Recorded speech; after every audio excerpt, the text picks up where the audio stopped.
Hello बच्चों, कैसे हैं आप सब। तो बच्चों, आज की इस वीडियो पे हम आपको कक्षा 12वीं के विषय हिंदी के 30 मोस्ट इम्पॉर्टेंट क्वेश्चंस लेकर आ चुके हैं, जो हर साल आपके एग्जाम में पूछे जाते हैं और इस साल भी संभावना है कि यह प्रश्न आपके एग्जाम में देखने को मिलेंगे।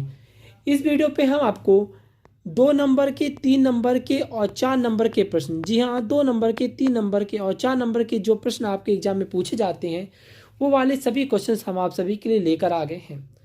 तो आप सभी यदि इस वीडियो को अंत तक जरूर देखते हैं और इस वीडियो में दिए गए 30 मोस्ट इंपॉर्टेंट क्वेश्चंस की आप यदि अच्छे से तैयारी कर लेते हैं तो आपके जो एग्जाम में 2 नंबर के, 3 नंबर के और 4 नंबर के प्रश्न आते हैं आपको इन्हीं में से देखने को मिलेगा। और इसके साथ आपको बता दें, यदि आपके जो 4 नंबर वाले प्रश्न होते हैं, जैसा कि आप जानते हो, निबंध हो गया और एप्लीकेशन, इसके लिए हमने एक अलग से वीडियो बना दी है, उसे आप जाकर वहाँ हमारे यूट्यूब चैनल से देख लीजिएगा। यदि आप उसको उनसे लेटर और निबंध की तैयारी कर लेते हैं तो वो भी आपके एकदम क्लियर हो जाएंगे और आपके पूरे के पूरे नंबर, मतलब आपके 80 में 80 लाने से फिर आपको कोई भी नहीं रोक सकता है। तो चलिए वीडियो स्टार्ट करते हैं और देखते हैं कि आपके एग्जाम की दृष्टि से कौन कौन से क्वेश्चन है जो बहुत ही ज़्यादा महत्वपूर्ण है।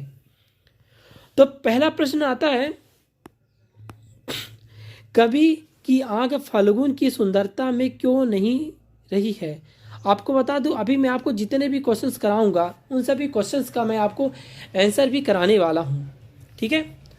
तो आप पहले प्रश्न को समझेंगे कि प्रश्न क्रमांक 2 है, लेखक ने फादर बुल्के को मानवीय करुणा की दिव्य चमक क्यों कहा है। इसके बाद प्रश्न क्रमांक 3 है, आपसे पूछा गया है कि परशुराम क्या परशुराम के क्रोध करने पर लक्ष्मण ने धनुष टूट जाने के लिए कौन से तर्क दिए। प्रश्न क्रमांक 4 है, कवि ने कठिन यथार्थ के पूजन की बात क्यों कही है। इसके साथ है अगला प्रश्न, भगत ने अपने बेटे की मृत्यु पर अपनी भावनाओं किस तरह व्यक्त की, ठीक है। अगला प्रश्न क्रमांक 6 है, जज पंचम की लट की नाक को पुनः लगाने के लिए मूर्तिकार ने क्या यत्न किए, ठीक है। अगला है, भगत ने पुत्र वधु उन्हें अकेले क्यों नहीं छोड़ना चाहती थी। प्रश्न क्रमांक 8 है, लेखिक मन्नू भंडारी ने व्यक्तित्व पर भिन्न किन किन व्यक्तियों पर किस रूप से प्रभाव पड़ा, ठीक है। इसके बाद आता है आपका प्रश्न क्रमांक 9। प्रश्न क्रमांक 9 में आपको देखने को मिलेगा कि भोलानाथ, क्या पूछा गया कि भोलानाथ और उनके साथियों के खेल और खेलने की सामग्री आपके खेल और खेलने की सामग्री से किस प्रकार भिन्न है, आपको बताना है। प्रश्न क्रमांक 10 से पूछा गया है, लेखक ने अपने आप को हिरोशिमा में विस्फोट का भोक्ता कब और किस तरह महसूस किया।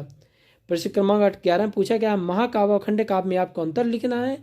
प्रश्न क्रमांक 12 में है, रस के अंगों के नाम लिखिए। प्रश्न क्रमांक 13 में शांत रस की परिभाषा लिखते हुए एक उदाहरण दीजिए। प्रश्न क्रमांक 14 है, चौपाई छंद की परिभाषा उदाहरण सहित लिखिए। प्रश्न क्रमांक 15 पूछा गया, जीवनी और आत्मकथा में आपको अंतर लिखना है। प्रश्न क्रमांक 16 में आपको लिखना है, मुक्तक काव्य की किसे कहते हैं, इसकी परिभाषा आप सभी को लिखनी होगी, ठीक है छात्रों। इसके बाद आता है आपका प्रश्न क्रमांक 17-18। इसमें आपसे पूछा जा रहा है, एकांकी किसे कहते हैं, 2 एकांकियों के नाम एवं उनके लेखक का नाम लिखिए, ठीक है। इसके बाद आता है, कहानी और उपन्यास में अंतर लिखिए। क्या पूछा गया, कहानी और उपन्यास में आपको अंतर लिखना है। इसके बाद आता है प्रश्न क्रमांक 19 में, क्रिया विशेषण किसे कहते हैं, उदाहरण सहित लिखिए। अगला प्रश्न है, स्थायी भाव संचारी भाव में आप सभी को अंतर लिखना होगा, ठीक है। इसके बाद चलते हैं हम प्रश्न क्रमांक 21 से, ठीक है। प्रश्न क्रमांक 21 में आपसे पूछा गया है, अलंकार की परिभाषा लिखिए तथा उनके भेद लिखिए। क्या लिखना है, अलंकार की परिभाषा लिखिए एवं उनके भेद को लिखिए, प्रकार मतलब, ठीक है। अगला प्रश्न आपसे पूछा गया है, प्रयोगवादी काव्य की विशेषता संक्षेप में लिखिए। अगला है प्रश्न क्रमांक 23, भक्ति काल को हिंदी साहित्य का स्वर्ण युग क्यों कहा जाता है, ठीक है। प्रश्न क्रमांक 24 है, नई कविता की 2 विशेषताएं लिखते हुए 2 कवियों के नाम लिखिए। प्रश्न क्रमांक 25 में, गिरिजा कुमार माथुर अपने सूर्यकांत त्रिपाठी निराला से किसी 2 रचनाओं के नाम लिखिए। प्रश्न क्रमांक 26 से पूछा गया है, तुलसीदास अथवा जयशंकर प्रसाद की 2 रचनाएं लिखिए। मतलब आपको क्या करना है, आपके जैसे 2 कवि हैं यहाँ पर, तुलसीदास जी और जयशंकर प्रसाद, उनमें से आपको, ठीक है ना, किन्हीं एक कवि के दो दो रचनाएं, कितनी? दो दो आपको रचना लिखनी होगी, ठीक है। अगला आता है प्रश्न क्रमांक 27। यहाँ से पूछा गया है पाठ्य मुक्तक आगे मुक्तक में कोई 3 अंतर लिखने। क्या लिखने बच्चों? आपको 3 अंतर लिखने होंगे, ठीक है।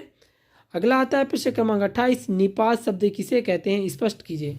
इसे पूछा कि निपात किसे कहते हैं, ठीक है। इसका आपको उदाहरण देकर समझाना है, ठीक है बच्चों। इसके बाद आता है आपका प्रश्न क्रमांक 29। प्रश्न क्रमांक 29 में आपसे पूछा गया है एक संवेदनशील युवा नागरिक की हैसियत से विज्ञान के दुरुपयोग को रोकने में आपकी क्या भूमिका है। मतलब पूछा गया है कि यदि आप एक अच्छे संवेदनशील नागरिक हैं, ठीक है, तो आप किस प्रकार से मतलब विज्ञान की दुष्प्रभाव को रोकने के लिए आप क्या भूमिका निभाने वाले हैं। इसके साथ पूछा गया है रस किसे कहते हैं, इसकी परिभाषा लिखिए तथा इसकी रस की निष्पत्ति कैसी होती है आपको बताना है। मतलब आपको करना क्या है, पहले तो आपको रस की परिभाषा लिखनी है, इसके साथ ही आपको रस कितने प्रकार के होते हैं, फिर उसके बाद आपको लिखना है रस की निष्पत्ति कैसी होती है। तो दोस्तों इस वीडियो पे आपको हमने प्रश्न क्रमांक 1 से लेकर कितने, प्रश्न क्रमांक 1 से लेकर के प्रश्न क्रमांक 30 तक आपको मैंने 30 मोस्ट इंपॉर्टेंट क्वेश्चंस करा दिए हैं। तो यह क्वेश्चन आपको आई होप आप सभी को समझ में आ चुका होगा। अब इसके बात रही इसकी आंसर की, तो इसकी आंसर मैंने PDF के रूप में अपने टेलीग्राम चैनल पे अपलोड कर दिया है, तो आप वहाँ से इसका PDF जाकर देख सकते हैं इसका, ठीक है ना। यदि मैं इसी में आपको इसका उत्तर बताता हूँ तो वीडियो बहुत ही ज़्यादा लंबी हो जाती, जिससे आप वीडियो को देखते देखते बोर हो जाते। इसीलिए मैंने आपको इस वीडियो पे पहले आपको क्वेश्चंस को समझा दिया है और इसके आंसर को मैंने अपने टेलीग्राम में PDF के रूप में उपलब्ध करा दिया है, जिससे आप वहाँ PDF ओपन करके आप इन सभी क्वेश्चंस को अपने कॉपी पे नोट कर लीजिएगा और अपने एग्जाम की बहुत ही बेहतर तरीके से तैयारी कर लीजिएगा। और आपको बता दें इसी प्रकार आपको हर विषय के 30 मोस्ट इंपॉर्टेंट क्वेश्चंस मिलेंगे, वो भी हर टॉपिक से लेकर, जिससे आप अपने एग्जाम की बहुत ही अच्छे तरीके से तैयारी कर सकते हैं। तो यदि दोस्तों यदि आप हमारे चैनल पे नए आए हैं तो प्लीज़ हमारे चैनल को सब्सक्राइब करते हुए जाइएगा, और वीडियो पसंद आती है तो प्लीज़ वीडियो को लाइक करिएगा, और जो भी दोस्त अभी तक ये 30 मोस्ट इंपॉर्टेंट क्वेश्चंस नहीं पाए हैं उन्हें यह वीडियो जल्दी से जल्दी शेयर जरूर करिएगा। सो आज के लिए बस इतना ही, फिर मिलते हैं नेक्स्ट वीडियो के साथ। So thanks for watching my video.